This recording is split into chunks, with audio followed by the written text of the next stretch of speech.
안녕하세요. 어, 제가 원래는 그 소나타 하이브리드를 위주로 이제 연비 관련해서 컨텐츠를 많이 만들다가 음, 테슬라 모델 3를 지금 계약을 했습니다. 그래서 이제 언제 받을지는 모르겠지만 테슬라 모델 3 이것저것 그 컨텐츠나 뭐 영상 같은 거를 보다 보니까 최근에 테슬라 관련된 이슈가 되게 많은데, 네, 여기 보시면은 테슬라 운전 헬퍼 사용, 도로 위 시한폭탄, 오토파일럿 자율주행 기능 아니다. 뭐 이런 거부터 해가지고 최근에 시사 기획 창인가요? 거기서 어, 음, 그 헬퍼라고 하는 사람들이 얘기하는데 이제 치터라고도 얘기하죠.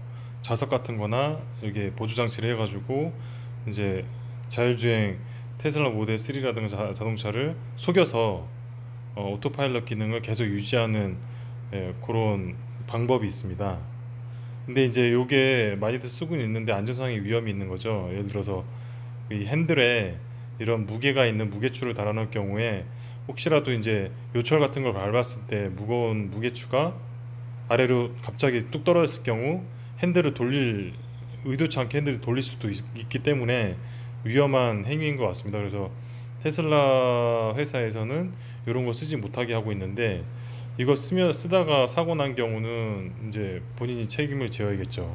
그러니까 이런 문제가 있어서 지금 이슈가 다양합니다. 보면은 요거 말고도 지금 테슬라 관련해 가지고 내년부터 이제 현대차가 전기차를 본격적으로 판매를 한다고 하는데, 지금 그 시기랑 맞물려 가지고 테슬라 오토파일럿 광고 허위 요거를 뭐 어디서 조사한다고 하고, 독일 같은 데에서는 테슬라 자율주행 관계 오토파일럿이라는 명칭을 못 쓰게 이제 법원에서 막았다고 하는데요.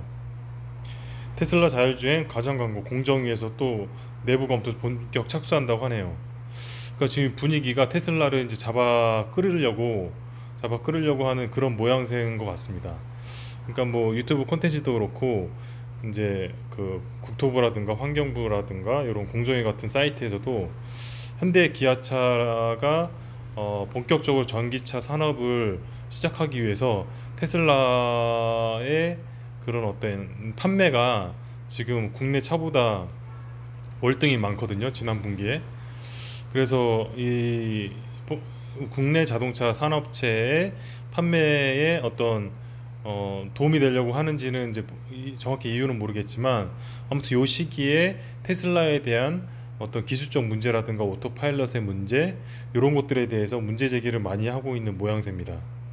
일단 테슬라를 좋아하는 그 구매자 입장에서는 갑자기 조용하다가 KBS 시사기획 창에서 이제 오토파일럿에 대한 문제점을 말하고, 갑자기 이제 기사에서 어, 그 자율주행이랑 과장 광고 이 문제를 건드리고, 또 테슬라가 뭐 로봇 택시라는 거를 뭐 올해 말까지 추진한다, 이거 잘못된 거다, 뭐 이런 거라든가 다양한 주제에서 테슬라의 자동차에 대한 어떤 공격적인 문제점, 이런 것을 이제 잡아내는 이런 건들이 굉장히 많아진 것 같습니다.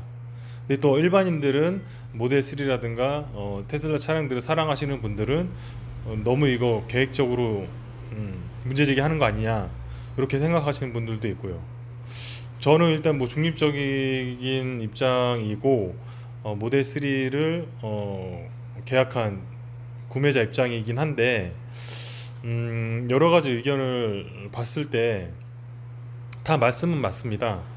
이제 뭐 자율주행이 테슬라에서 말하는 뭐 5단계까지 가가지고 연말까지 로봇 택시를 운영하게 만들겠다. 로봇 택시를 운영하는 사람들은 충분히 수익이 될 거다. 뭐 이런 측면에서 이제 구매자들에게 어떤 유혹을 할 수 있는 부분도 충분히 있다고 생각합니다. 근데 이제 제가 생각하기에는 그 일론 머스크가 지금까지 자기가 하겠다는 부분은 해 왔고, 어느 정도 이제 그 거짓말만 해온 사람이 아니기 때문에 일단 그런 추세라든가 또 사업이 커서 로켓도 쏘아 올리고 어, 돌아오는 월요일에 한국 군사위성도 발사를 하잖아요. 아는 사람만 아실 것 같긴 한데 그런 로켓도 발사를 하고 유인 로켓도 성공도 하고 이제 신뢰가 쌓였기 때문에 사람들은 그가 말한 것은 어느 정도 가능성이 있다라고 이제 믿게 되는 거죠. 근데 전문가 입장에서는 자율주행 같은 경우에 그 단계가 5단계는 아직도 멀었다. 올해 안에 안 된다. 그게 거짓말 하는 거다. 이렇게 얘기를 하긴 하는데 그 말도 일리는 맞습니다. 기술적으로만 보면.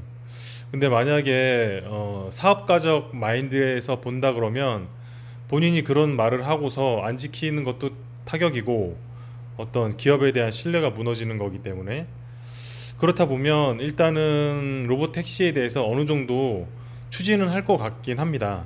그래서 지금 현재 자율주행 지금 2.5단계라고 하는데요. 테슬라가 2.5단계면은 사람이 이제 지켜보고 있고 어떤 문제가 생기면 개입을 또 해야 되죠. 그런 단계인데 로봇 택시를 운행하기는 아마 힘들 것 같고 사람이 일단 없어야 되니까 아마 제 생각에는 그 지금 2.5단계 또는 이제 기술을 개발해가지고 인공지능 알고리즘을 잘 개발해서 이제 연말까지 3단계를 출시를 한다 하더라도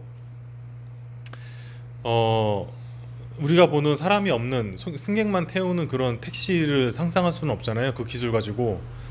그래서 제가 보는 것은 만약에 이제 테슬라에서 로봇택시라는 어떤 사업을 추진한다 그러면 조금 기한을 연기를 시키거나 아니면 기술을 좀 연말에 보여준다거나 아니면 직접 시행한다고 했을 때 뭐 내년 초라도 시행한다 했을 때 시범 사업 비슷하게 일정 구간 그러니까 사람이 없는 많지 않은 구간 또는 교차로가 적은 구간 거의 직진만 하거나 간단하게 신호등만 볼 수 있는 그래서 진짜 지금 현재까지 개발된 인공지능 알고리즘으로도 충분히 할 수 있는 그런 사고가 덜 나는 구간에서 일시적으로 제한적으로 진행할 수는 있을 것 같아요. 그래서 예를 들어서 로봇택시 운행할 사람을 뭐 모집을 해가지고 뭐 100명이라든지 1000명이라든지 소수만 모집을 해서 일단 돌려보고 데이터를 또 수집하고 그렇게 해서 로봇택시 사업을 확장할 수도 있을 것 같습니다. 그래서 너무 허황된 그런 어떤 사업을 하겠다는 과장 광고까지는 아닌 것 같고요.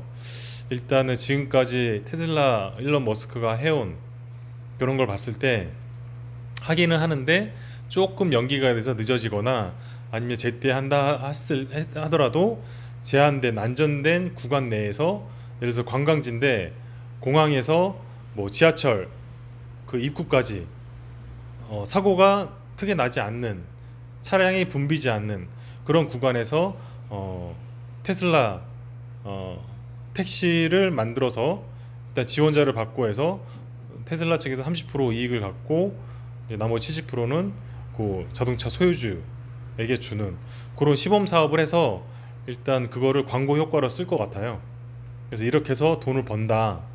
근데 모두 다 지원할 수는 없고 이제 특혜 받을 수 있는 사람은 지원자 중에 우리가 뽑겠다. 뭐 이런 식으로 사업성을 이익이 안 난다 하더라도 이게 성공적으로 사고 없이 잘 진행되면 꽤 큰 홍보 효과가 될 수 있을 것 같습니다.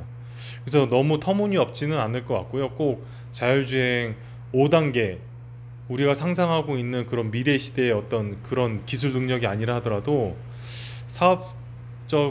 사업가적 마인드로 봤을 때는 충분히 현실성 있게 진행할 수 있으리라고 생각됩니다. 그래서 너무 기술적으로만 싸우는 거는 아무 의미 없는 것 같고요. 뭐 이런 식으로 현실적으로 테슬라가 나온다 그러면 뭐 우리 입장에서는 해오지 않은 사업인 부분이고 잘 지켜보면서 잘 되기를 바라면 될 것 같습니다. 그래서 이런 내용은 제 개인적인 의견이었습니다. 네, 감사합니다.